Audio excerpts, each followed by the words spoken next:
British സൈനിക താവളം Iran ആക്രമിച്ചു. അങ്ങനെ ഇറാൻ ഒരു പുതിയ ചരിത്രം കൂടി രചിച്ചിരിക്കുകയാണ്.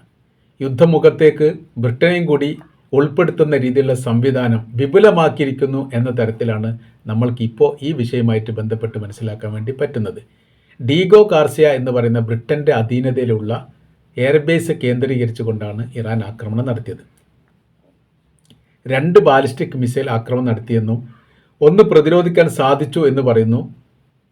ഒന്ന് എന്താണ് സംഭവിച്ചത് എന്നതിനെക്കുറിച്ചുള്ള വിവരം ബ്രിട്ടൻ്റെ ഭാഗത്തു നിന്ന് പോലും ഇപ്പോൾ പുറത്തു വന്നിട്ടില്ല. ഇവിടെ അത്ഭുതകരമായിരിക്കുന്ന ഒരുപാട് സംഭവങ്ങൾ നടക്കുന്നുണ്ട്. അഥവാ ഇതിലുള്ള കാര്യം എന്ന് പറയുന്നത്, ഇറാനിൽ നിന്ന് ഡീഗോ ഗാർസിയ ദ്വീപിലേക്ക് 3800 കിലോമീറ്റർ ദൂരമുണ്ട്. 3800 കിലോമീറ്റർ ദൂരമുള്ള മിസൈൽ ഇറാൻ്റെ കൈവശത്തിൽ ഇല്ല എന്നുള്ളതാണ് അമേരിക്കയും ഇസ്രായേലും പറയുന്നത്. 2100 അവസാനിക്കും. അപ്പോൾ പിന്നെ ഈ മിസൈൽ ആരുടേതാണ്? അതല്ലെങ്കിൽ ലോകമറിയാത്ത മിസൈലിൻ്റെ ദൂരപരിധിയുള്ള ഒരു കൂട്ടം മിസൈലുകൾ ഇറാൻ്റെ കൈവശത്തിൽ ഉണ്ടോ എന്ന ചോദ്യം പ്രസക്തമായിട്ട് വരികയാണ്. അപ്പോൾ ഈ അമേരിക്കയുടെയും UK-യുടെയും മിലിറ്ററി ബേസ് ആയിട്ടാണ് ഇത് അറിയപ്പെടുന്നത്. വാൾ സ്ട്രീറ്റ് ജേർണൽ ഇതിൻ്റെ വിശദീകരിച്ച വിവരങ്ങളൊക്കെ പുറത്തു വിട്ടിട്ടുണ്ട്. അപ്പോൾ ഇത് ഈ ഇന്ത്യൻ മഹാസമുദ്രത്തോട് ചേർന്നിട്ടാണ് ഈ ദ്വീപുള്ളത്. അത് ഇന്ത്യയുടെ സ്വാതന്ത്ര്യ സമരം ആ കാലഘട്ടത്തിലൊന്നും ഈ ഭാഗങ്ങൾ ആർക്കും വിട്ടുകൊടുക്കാതെ കൈവശപ്പെടുത്തി എന്നുള്ളതാണ് പറയുന്നത്. അപ്പോൾ ഇപ്പോഴത്തെ വിഷയം എന്ന് പറയുന്നത്, ഒന്നുകിൽ ഈ മിസൈൽ കൊറിയയുടേതാണ്. അതിന് ഭയങ്കര പ്രഹരശേഷിയാണ്. പ്രദേശം മുഴുവൻ കത്തിപ്പോകുന്ന രീതിയിലാണ് അതിൻ്റെ പ്രഹരശേഷിയൊക്കെ ഉള്ളത് ഈ മിസൈലുകളുടെ. മറ്റൊരു രീതി പറഞ്ഞാൽ 3800 കിലോമീറ്റർ ദൂരപരിധിയുള്ള മിസൈൽ ഇറാൻ്റെ തന്നെയാണ്. ഇറാൻ്റെത് മാത്രമൊന്നല്ല, ഇതിൻ്റെ ഇടയിൽ ഒരു റിപ്പോർട്ട് പുറത്തു വന്നിട്ടുണ്ട്. ആ റിപ്പോർട്ട് പിന്നെ റിപ്പീറ്റ് ആയിട്ട് വന്നിട്ടില്ല, അതുകൊണ്ട് വലിയ ചർച്ച വന്നിട്ടില്ല. അതായത് 10,000 കിലോമീറ്റർ ദൂരമുള്ള മിസൈൽ ഇറാൻ നിർമ്മിച്ചിട്ടുണ്ട്. അതീവ രഹസ്യ കേന്ദ്രത്തിൽ അതിപ്പോൾ കിടന്നുറങ്ങുകയാണ്. ആവശ്യത്തിന് വിളിച്ചുണർത്തും എന്നുള്ളതാണ്. അപ്പോൾ 10,000 കിലോമീറ്റർ എന്ന് പറഞ്ഞാൽ എന്താണ് അതിൻ്റെ അർത്ഥം? അതാണ് ഏറ്റവും വലിയ രസം കാണുന്നത്. അഥവാ ഇറാനിലെ തെഹ്റാനിൽ നിന്ന് അമേരിക്കയെ ആക്രമിക്കാൻ പാകത്തിലാണ് ഇതിൻ്റെ സംവിധാനം ഒരുക്കിയത്. മിയാമി എന്ന് പറയുന്ന അമേരിക്കയുടെ കടൽ തീരമുള്ള സൈനിക മേഖല ആക്രമിക്കാൻ പാകത്തിൽ ഇറാൻ ഒരു മിസൈൽ രൂപകൽപ്പന ചെയ്തിട്ടുണ്ട്. 10,000 കിലോമീറ്ററാണ്. തെഹ്റാനിൽ നിന്ന് മിയാമിയുടെ സൈനിക ബേസിലേക്കുള്ള ദൂരം 9,500 കിലോമീറ്ററാണ്. എന്നാൽ 500 കിലോമീറ്റർ ബാക്കിയാണ് എന്ന് ചുരുക്കം. അത്രയും പ്രഹരശേഷിയും ദൂരപരിധിയുമുള്ള മിസൈലിൻ്റെ ഒരു പർവ്വതം തന്നെ യഥാർത്ഥത്തിൽ ആരുടെ കൈവശത്തിൽ, ഇറാൻ്റെ കൈവശത്തിൽ ഉണ്ട് എന്ന് ഇപ്പോൾ ചർച്ചയിൽ വന്നിരിക്കുകയാണ്. കാര്യം 3800 കിലോമീറ്ററിൻ്റെ ദൂരപരിധിയുള്ള മിസൈൽ ഇറാൻ്റെ കൈവശത്തിൽ ഉണ്ടെങ്കിൽ ഇറാൻ ചെയ്യാന്നുള്ളത് ദൂരം കൂട്ടാൻ വേണ്ടിയിട്ട് എന്തൊക്കെ സംവിധാനം, എന്തൊക്കെ ഈ മെഷീനറികളാണ് മിസൈലിൻ്റെ അകത്ത് ഉപയോഗിച്ചത് എന്ന് കണ്ടെത്തിയതാണ്. ആ കണ്ടെത്തിയതിൽ അവർ വിജയിച്ചതാണ് ഏറ്റവും വലിയ പ്രത്യേകതയായിട്ട് കാണുന്നത്. അപ്പോൾ വേറെ സാങ്കേതിക സംവിധാന കാര്യങ്ങളൊക്കെ എങ്ങനെ ഘടിപ്പിക്കണം എന്നുള്ളത് കൃത്യമായിട്ട് അറിയാം. അതിൽ പറയുന്നത് ഇങ്ങനത്തെയാണ്: റഷ്യയിൽ നിന്ന് 100-200 കിലോമീറ്റർ ദൂരപരിധിയുള്ള മിസൈലുകൾ ആദ്യം വിലക്ക് വാങ്ങിയിട്ടാണ് ഇറാൻ തുടങ്ങിയത്. അത് 980 ആ കാലഘട്ടത്തിൽ, 79 ഇസ്ലാമിക വിപ്ലവം വരുന്നു. 80ഓടുകൂടി സൈനികമായിരിക്കുന്ന പ്രതലം ഉണ്ടാക്കുന്നു, പ്രതിരോധ ശേഷി അടക്കമുള്ള സംവിധാനം ഉണ്ടാക്കാൻ. കാര്യം എന്ന് പറഞ്ഞാൽ അന്ന് യുദ്ധം ചെയ്തത് അവിടുത്തെ രാജകുടുംബത്തോടാണെങ്കിൽ പോലും അതോട് കൂടിയിട്ട് ഇസ്രായേലും അമേരിക്കയും ബദ്ധശത്രുക്കളായി ഓട്ടോമാറ്റിക്കായിട്ട് തന്നെ മാറിയിട്ടുണ്ട്. അവർ തീർച്ചയായിട്ടും തങ്ങളെ ആക്രമിക്കൂ എന്നുള്ളതും അതുകൊണ്ട് എന്ത് ചെയ്യണം, വലിയ പ്രതിരോധ സംവിധാനം ഉണ്ടാക്കണം എന്ന് തീരുമാനിക്കുകയും ചെയ്തു.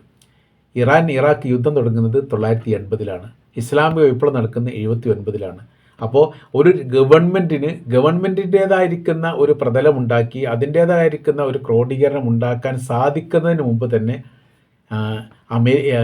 ഇറാഖ് ആക്രമിച്ചു തുടങ്ങി.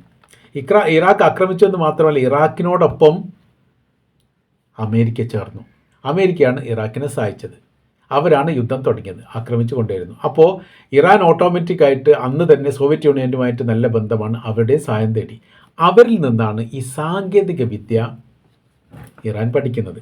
അപ്പോൾ 10 മിസൈൽ വാങ്ങുകയാണെങ്കിൽ 8 മിസൈൽ അങ്ങോട്ട് വിക്ഷേപിക്കുക, 2 മിസൈൽ വെട്ടിപ്പൊളിച്ചിട്ട് അതിലുപയോഗിക്കുന്ന സാങ്കേതിക സംവിധാനം കണ്ടെത്തിയിട്ട് അത് വിപുലപ്പെടുത്താൻ, ദൂരപരിധി ഉണ്ടാക്കാൻ അവർ വലിയ തന്ത്രമുള്ളവരാണ്.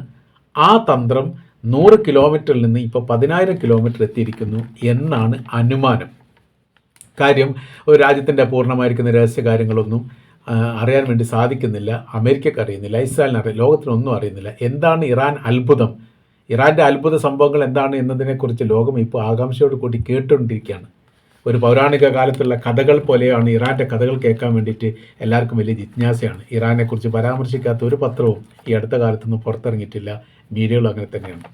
അപ്പോൾ ബ്രിട്ടൻ അമേരിക്കയുടെ താവളങ്ങൾ ഇവിടെ നിൽക്കുന്നുണ്ട്.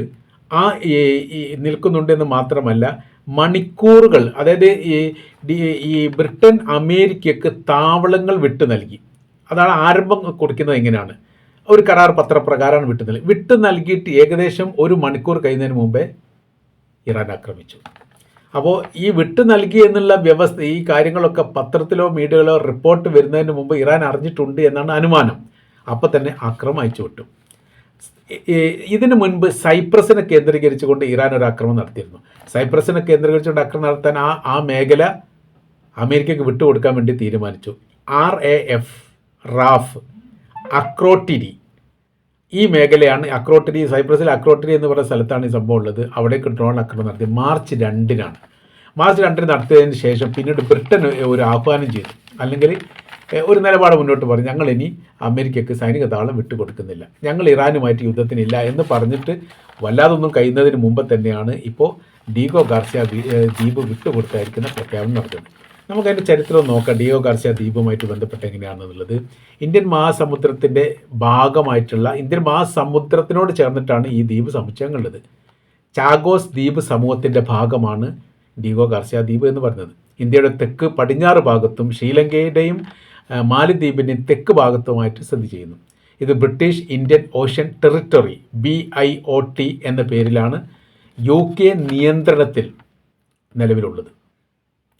എന്നാൽ ഇതിന് ഒരു പ്രശ്നം എന്ന് പറഞ്ഞാൽ മൊറീഷ്യസ് എന്ന് പറയുന്ന രാജ്യത്തിൻ്റെ ഭാഗമായിരുന്നു. 1965 മൊറീഷ്യസ് ഈ BIOT ആക്കിയിട്ട് അത് മാറ്റി. ആ ഭാഗം മാത്രം ഒഴിവാക്കിയിട്ട് മൊറീഷ്യസ് സ്വാതന്ത്ര്യം കൊടുത്തു എന്നാണ് പറയപ്പെടുന്നത്. എന്നാൽ പിന്നീട് അമേരിക്കയും ഉക്രൈനും എന്തായി, ആ സൈനിക താവളമാക്കി ഉപയോഗിച്ചു. UK നിയന്ത്രണത്തിലാണ്, ബ്രിട്ടൻ്റെ നിയന്ത്രണത്തിലാണ് പൂർണ്ണമായിട്ടുള്ളത്. പിന്നെ ഇവർ ഇരട്ടക്കുട്ടികളാണല്ലോ അമേരിക്കയും ബ്രിട്ടൻ എന്ന് പറയുന്നത്, അവർക്ക് വിട്ടുകൊടുത്തു എന്നുള്ളതാണ്. മൊറീഷ്യസ് ഈ വിഷയമായിട്ട് ബന്ധപ്പെട്ട് വലിയ രീതിയിലുള്ള പ്രതിരോധം ഉണ്ടാക്കി. അത് UN സഭയിൽ വരെ എത്തി. ഞങ്ങളുടെ ഭൂമിയുടെ ഭാഗമാണ്, വിഭജിച്ചുകൊണ്ട് ബ്രിട്ടൻ കൈവശപ്പെടുത്തിയാണ്, ഞങ്ങൾ അതിന് അവകാശം വിട്ടുതരണമെന്ന് പറഞ്ഞു. അങ്ങനെ വലിയ വിഷയം ആയ സമയത്ത് 2025 അഥവാ കഴിഞ്ഞ വർഷം ഒരു കരാറുണ്ടാക്കി മൊറീഷ്യസുമായിട്ട് ബ്രിട്ടൻ. 99 വർഷത്തേക്ക് ഞങ്ങൾക്ക് പാട്ടത്തിന് തരണം. ഏറ്റുമുട്ടാൻ മാത്രം ബലം ശക്തിയും ഇറാനെ പോലൊന്നും മൊറീഷ്യസിനില്ല.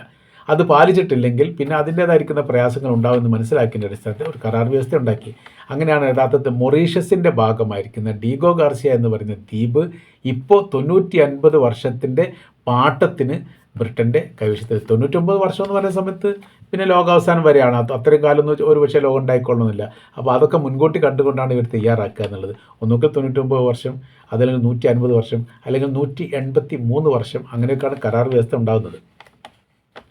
2025 മാർച്ച് 6-ന് B-2 ബോംബർ വിമാനങ്ങൾ ഇവിടെ വിന്യാസം നടത്തിയായിരിക്കുന്ന റിപ്പോർട്ട് പുറത്തു വന്നു. അതിനോടനുബന്ധിച്ച് കവചിത ഭാഗങ്ങൾ, യുദ്ധസാമഗ്രികളുമായിട്ട് ബന്ധപ്പെട്ടത്, ടാങ്കുകൾ, ഇതെല്ലാം ഇവിടെ വെക്കാൻ എന്ന് പറഞ്ഞ സമയത്ത് അതിന് നിരീക്ഷണം നടത്താൻ വേണ്ടി ചുറ്റുഭാഗത്തുള്ള ഏകദേശം ഒരു 2000, 3000 മുതൽ 5000 കിലോമീറ്റർ വരെ ചുറ്റുഭാഗം നിരീക്ഷണം നടത്താൻ വേണ്ടിയിട്ട് ഡ്രോണോ മറ്റു രീതിയിലോ സാധിക്കുന്ന രീതിയിലാണ്, ഏകദേശം ഒരു മധ്യത്തിൽ എന്ന തരത്തിലാണ് ഈ ഡീഗോ ഗാർസിയ ദ്വീപുകൾ. അതുകൊണ്ടാണ് ഇവർക്ക് ബ്രിട്ടൻ വലിയ താല്പര്യം, അതുകൊണ്ടാണ് അമേരിക്കയ്ക്ക് വലിയ താല്പര്യം. ഇപ്പോഴത്തെ വിഷയം എന്ന് പറഞ്ഞാൽ ഇനി എന്ത് ചെയ്യണം എന്നുള്ള കാര്യത്തിൽ ബ്രിട്ടൻ വലിയ രീതിയിൽ ആശങ്കയിലാണ്.